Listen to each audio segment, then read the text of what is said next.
നമസ്കാരം. വേദാംഗ ജ്യോതിഷത്തിലെ അമൂല്യമായ അറിവുകളും ആധ്യാത്മിക ജ്ഞാന ഉപദേശങ്ങളും പകർന്നു തരുന്ന പ്രശാന്തം ആസ്ട്രോ ചാനലിലേക്ക് ഏവർക്കും സ്വാഗതം.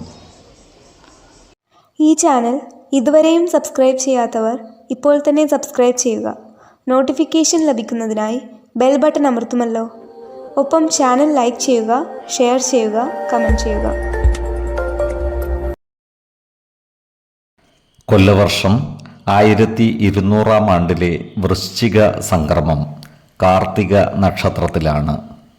വൃശ്ചികം 1-ാം തീയതിയിലെ ഗ്രഹനില അനുസരിച്ച് എടവം രാശിയിൽ സർവേശ്വരകാരകനായ വ്യാഴവും ചന്ദ്രനും, കർക്കിടകത്തിൽ കുജനും, കന്നിരാശിയിൽ കേതുവും, വൃശ്ചികത്തിൽ ആദിത്യനും ബുധനും ഗുളികനും, ധനുരാശിയിൽ ശുക്രനും, കുംഭത്തിൽ ശനിയും, മീനം രാശിയിൽ രാഹുവും സ്ഥിതി ചെയ്യുന്നു.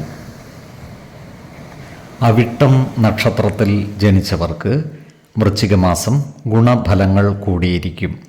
ഈ നക്ഷത്രക്കാർക്ക് കർമ്മമേഖലയിൽ കാര്യങ്ങൾ അനുകൂലമായിരിക്കും. ജോലിയിൽ പ്രമോഷനും സ്ഥലം മാറ്റവും വന്നു ചേരുവാനുള്ള സാധ്യതകളും കാണുന്നുണ്ട്. സാമ്പത്തിക അഭിവൃദ്ധിയും ഇവർക്കുണ്ടാകുന്നതാണ്. ഈ നക്ഷത്രക്കാർക്ക് ഭൂമി വാങ്ങുന്നതിനുള്ള യോഗവും കാണുന്നുണ്ട്.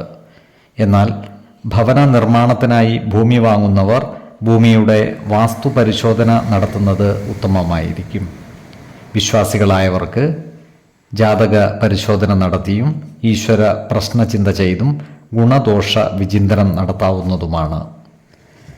ഈ നക്ഷത്രക്കാർക്ക് പല മേഖലകളിൽ നിന്നുമായി സാമ്പത്തിക നേട്ടം ഉണ്ടാകുന്നതാണ്. എന്നാൽ ചില സന്ദർഭങ്ങളിൽ ധനലഭ്യതയ്ക്ക് കാലതാമസം നേരിടുന്നതുമാണ്. മകരക്കൂറിൽ വരുന്ന ഈ നക്ഷത്രക്കാർക്ക് കർമ്മ പുരോഗതിയും ധനധാന്യ സമൃദ്ധിയും ഉണ്ടാകുന്നതാണ്. ഇവർക്ക് ദാമ്പത്യ സൗഖ്യവും കുടുംബ സൗഖ്യവും ഉണ്ടാകുന്നതുമാണ്.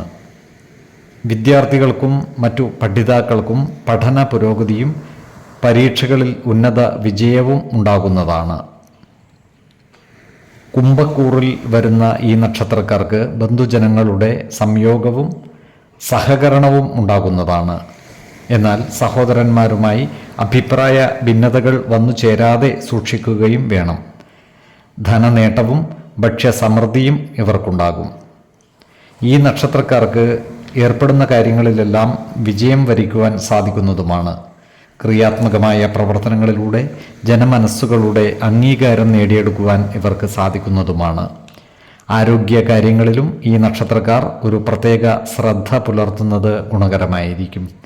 4, 12, 28 തീയതികൾ അനുകൂലമാണ്. ഈ നക്ഷത്രക്കാർ ജനിച്ച സമയത്തെ അടിസ്ഥാനമാക്കിയുള്ള ജാതകത്തിലെ ലഗ്ന രാശിയുടെയും ലഗ്ന അധിപന്റെയും സ്ഥിതിയും ശുഭ പാപ ഭാവങ്ങളുടെ സ്ഥിതിയും ഓരോ രാശിയിലെയും ഗ്രഹങ്ങളുടെ സ്ഥിതിയും അനുസരിച്ച് ഇവരുടെ പൊതുഫലത്തിൽ ഏറ്റക്കുറച്ചിലുകൾ ഉണ്ടാകുവാനിടയുണ്ട്. കുടുംബ ദേവതകളെയും ഇഷ്ട ദേവതകളെയും ഉപാസിക്കുന്നത് ഇവർക്ക് ആയുരാരോഗ്യ സൗഖ്യമേകും. ഇഷ്ടദേവതാ മന്ത്രം 108 തവണ ദിനംതോറും ലിഖിത ജപം ചെയ്തു വരുന്നത് ഇവർക്ക് സർവ ഐശ്വര്യങ്ങളുമേകും. നല്ല വ്യക്തി സാധനകളോടെയും ഉപാസനകളോടെയും മുന്നേറിയാൽ സർവേശ്വരാനുഗ്രഹത്താൽ ഇവരുടെ സർവകാര്യങ്ങളും മംഗളകരമാകും. നന്ദി, നമസ്കാരം. ജ്യോതിഷരത്നം പ്രശാന്ത് കണ്ണോം.